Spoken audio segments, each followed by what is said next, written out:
is Malcolm Sima. You're welcome to NTV at One. Let us have a look at the headlines this hour. And largely, we are going to look at the mid-term report that members gathered from the masses. Seeking to resolve conflicts within NRM, caucus convenes. 269, that is 60%, were approved for getting loans. And hitting a milestone, 1,200 students benefit from government's loan scheme. Also coming up, Mityana enumerators say census materials in a dispute over pay. Details on these and more stories coming up on NTV at 1.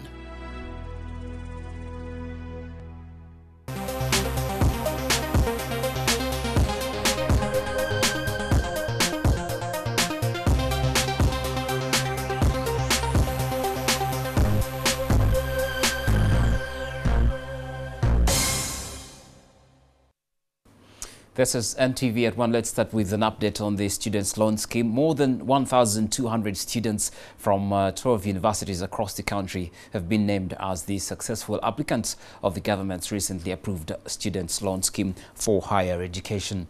The loan scheme was introduced to ensure that the needy students get equal opportunities to attain higher education. Only 1,269 students met the mark out of 2,109 who applied. The students' names were announced by the Minister for Education and Sports, Jessica Alupo, at the Uganda Media Center this morning. We have a report. The range of the loan amount is 1,750,000, being the lowest annual loan amount for Bachelor of Science education at Gulu University, while the highest is 6,782,000 for Bachelor of Engineering at Christian University. The average unit cost for the students being supported this financial year has been taken to be 4,266,000 per student. This is not discriminatory, as you may wish to read in the act that Parliament passed. We are going to include all the Ugandan children, and they are all going to benefit. The NRM caucus is meeting at State House in Entebbe to discuss a report that was presented to the President last month regarding the NRM party primaries. The report was recommending the revision of NRM Secretariat for the smooth running of the party. Let us have a look at this story.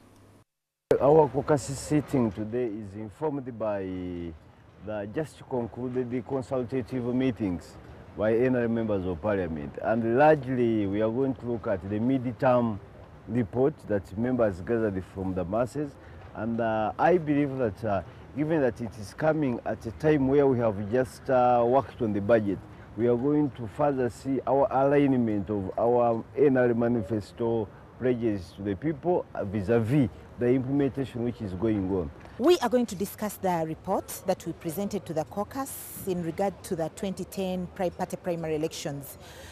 Today, I believe members are going to approve the report because basically we analyze the challenges we faced in the previous elections. Many members had actually decided to come as independents in the next elections. And you can't blame them, because if you don't find a solution to the problem, if you don't identify the problem and find a solution to it, then you can expect anything that comes out of that. But I'm glad that we managed to touch on each and every challenge. One of the biggest challenges that we found was the issue of lack of a register.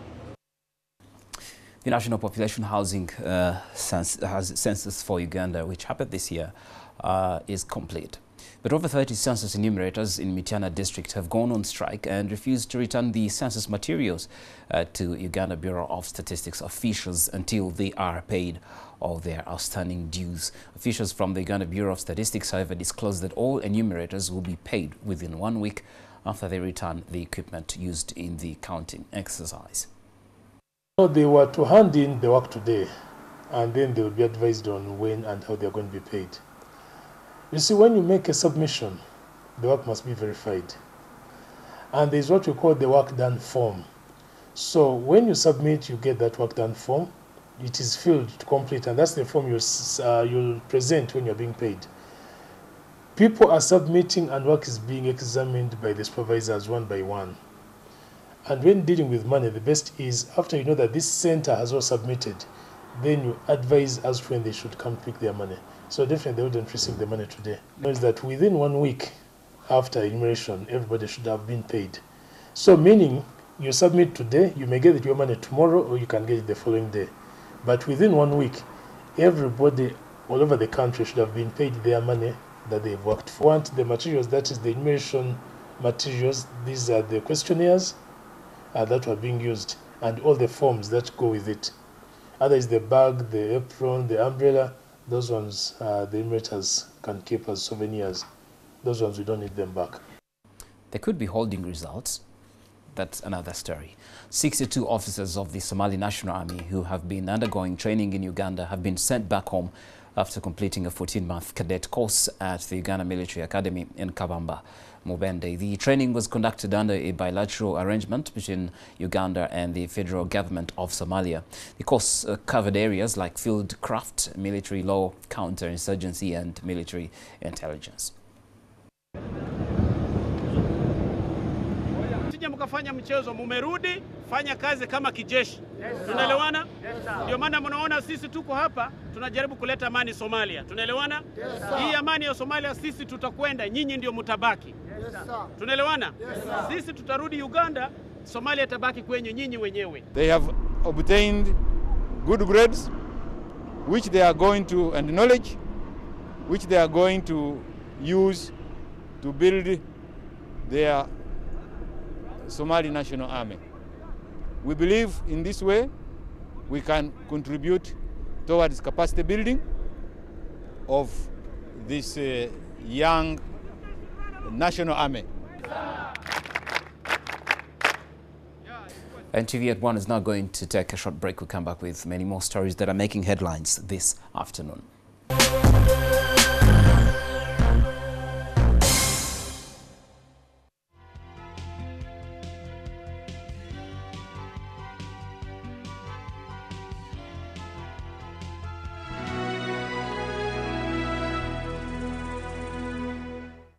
Use White Star Laundry Bar Soap with a lemon fragrance and you'll have a fresh, clean day. Be like a star. Use White Star. Don't disturb Daddy. My daddy's the star. White Star Laundry Bar Soap. All day fresh clean.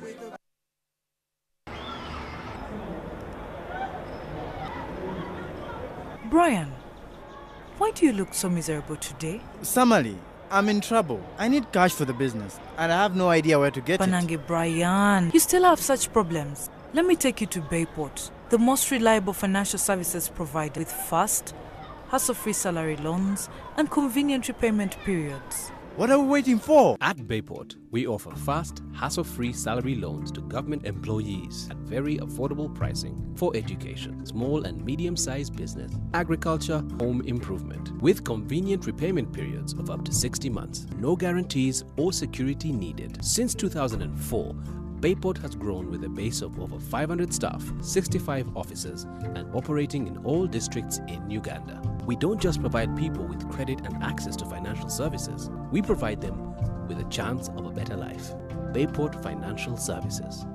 Your future now.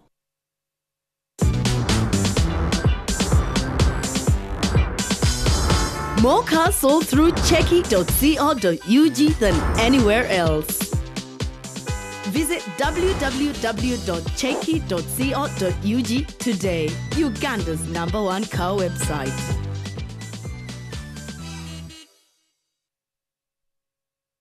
On the next episode, brought to you by... At Orange, we know you want to do more on the internet. That's why we bring you happy hour day and night. Maybe you'll learn not to spend what you don't have. Veronica, look at me, please. I owe this guy a lot of cash and have no way of paying. It's part of my job to save Alcino from trouble. Mari, any news on my car? As soon as this leg heals, I'm turning myself in. Oh, I came here to talk about something very important. Spill it if it's important, come on. He's not doing well.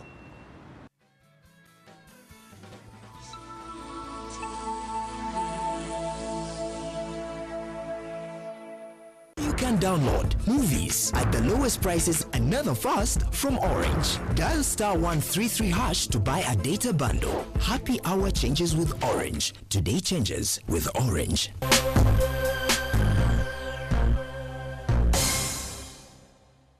Welcome back to NTV at One. Now, according to the 2011 Demographic and Health Survey, 1 in every 19 children dies before the first birthday and 1 in 11 before the 5th year. Most of the deaths are preventable. And Save the Children says that more progress can only be possible if main causes of the death are targeted with simple life-saving interventions.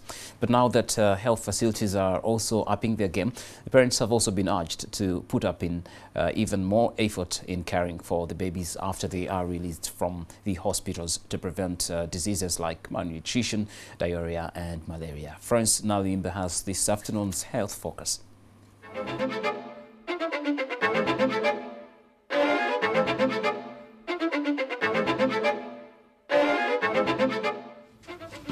At least 30 babies are born daily here at the China-Uganda Friendship Hospital in Naguru, Kampala. The medical staff have to ensure that all the babies go home alive. And a cry is the first indication that any will. The baby's health status will then be rated from 0 to 10. If the skin is pink, okay, then that baby is doing well. Sometimes you deliver the baby and it's flat. There is no activity. You don't even see it either raising the arm or the leg. There you know that things are not okay. A score below 7 indicates poor health. In August, at least 16 babies here registered such weak scores. So you have to clean the nostrils if there's anything blocking the nostrils, and then you try to stimulate them. If you find that they are not breathing, then you have to aspirate. There are gadgets we use,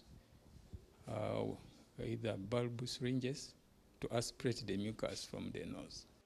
This book indicates that each month, 13 to 16 babies had to be helped to breathe. That baby can be assisted by simple skills that we are trying to transfer to the health workers of resuscitating babies using what we call an arm bag and a face mask. Patrick Aliganyura, the program specialist in charge of saving the newborn lives at Save the Children in Uganda, says the NGO donated breathing gadgets to Naguru Hospital and they were put in this corner in the labor ward. Knowing the cause of death is what has to be addressed. When the baby comes in with the signs and symptoms of an infection in the hospital, an injection of a drug called gentamicin can save a baby's life. We are saying if, for example, babies who are being born too soon or before 9 months, if they come into the hospital and they get an injection of a corticosteroid or dexamethasone, like health workers know it, that can help the baby's lungs to mature very fast and to be able to establish the first breath at birth. One of the key challenges of this hospital and in many health facilities across the country in stopping infections to the newborns is limited space. You have seen there are like 6 delivery beds there, but at times you find all of them have mothers, others are delivering on the floor. So that one, of course, if a mother delivers on the floor, the baby picks up infection immediately from there. So this baby, within a day or 2 days, will be very sick. And then that will contribute to the early neonatal death and the infant mortality, the high one we are talking about. For babies born too soon and small, kangaroo mother care is highly recommended. Holding the baby onto the mother's chest or any caretaker's chest, skin to skin, to be able to transfer the warmth from that person to the baby. Dr. John Wanyama, an obstetrician gynecologist at Naguru, says a song would probably have to be recorded about the need for mothers to come early to health facilities. It's because this delay is one of the leading causes of newborn deaths. Somebody should deliver within 12 hours. But if there's a problem, you will find that it will take longer than that. Or for instance, if somebody needs an operation, if an operation is not done in time, you find that the baby gets distressed, okay?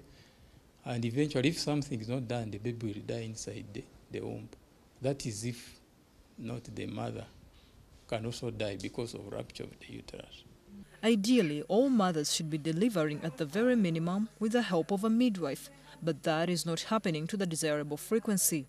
Save the Children in Uganda is now working to ensure that 10 districts in the country have the basics to help newborns survive. But Uganda has 112 districts, yet even the 10 don't have some of the necessary equipment used. Clearly, therefore, there's still a lot of work to be done. Even after the babies leave the health facilities, they may not be safe at home, and some die within days. There are diseases like respiratory tract infection, they get pneumonia. Some of them get malaria. Some of them get malnutrition. Others get diarrheal diseases because of the poor hygiene. So the parents have to create the right environment that favors the healthy growth of their babies. And also the babies should be breastfed exclusively for at least 6 months before you give them anything else. But what happens in our setup, the baby is born, and then the mother starts giving water which is not even boiled. All this information about health equipment and post-20.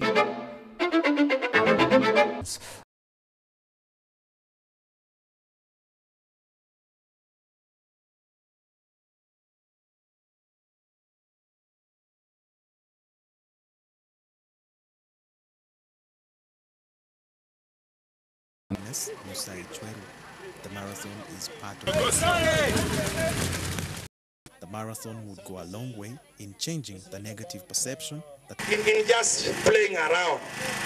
My humble request is that this group is a very serious group, and if you have just come for jokes, then you are really an old man or woman out.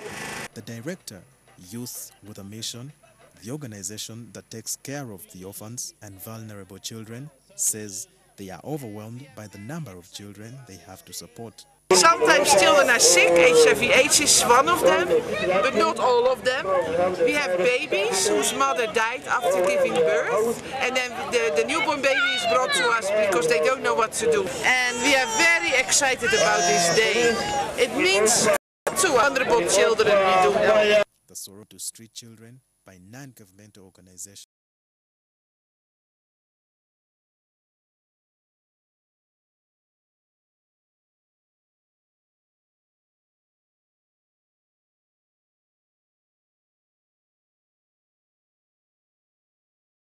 Yes, attacks on Islamic State fighters threatening the Haditha Dam as Washington widened its campaign against the group. This and also an update on what's happening in Ukraine, where Russia and Russian separatists are taking on the Ukrainian forces.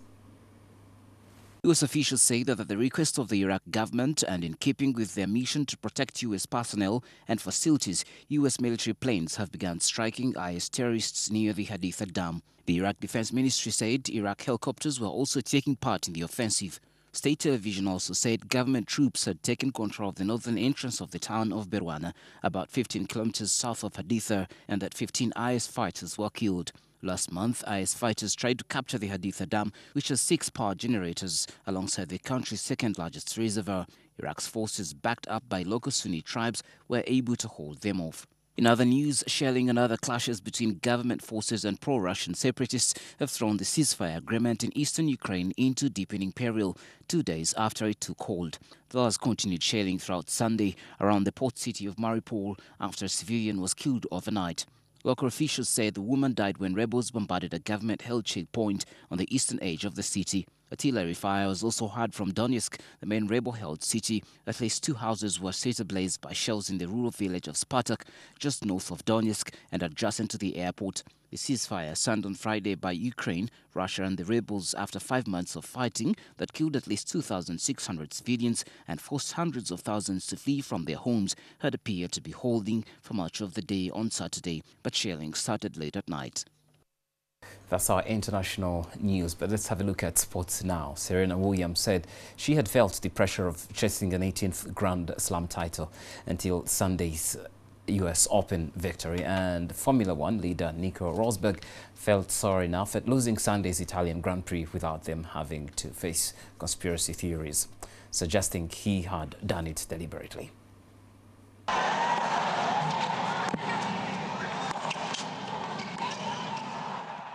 Williams beat Caroline Wozniacki 6-3, 6-3 to go fourth on the all-time list of major winners alongside Martina Navratilova and Chris Evert. Williams admitted it had been on her mind all year and was the first thing she thought of upon victory. Navratilova and Evert joined Williams for the trophy ceremony and presented her with a bracelet carrying the number 18 to mark her achievement. Williams has now won 6 US Open, 5 Wimbledon, 5 Australian Open and 2 French Open titles over the course of 15 years, a record span of years between winning Grand Slams.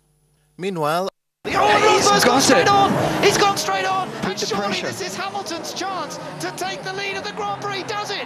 Oh, Hamilton's in front! Rosberg makes a mistake and Lewis Hamilton is gifted the lead.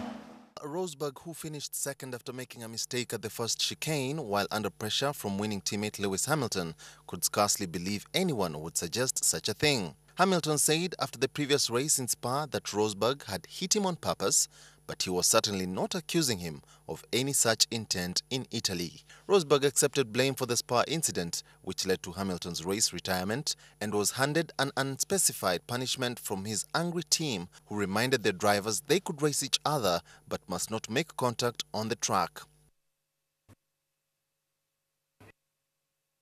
That's in sport and winds up NTV at 1. But coming up is our sports magazine, Omomori, with Daka Wachigongo and Darin. And they'll also be telling you probably about the Uganda Cranes' next game, which is Guinea. They'll be playing at Nambole. A 25-man squad is already in the country. They'll be giving you updates and what the team is actually going through to prepare for the major game in AFCON qualifiers. That's it on NTV at 1. You can get us on Facebook and Twitter for updates on our news. Have a good afternoon.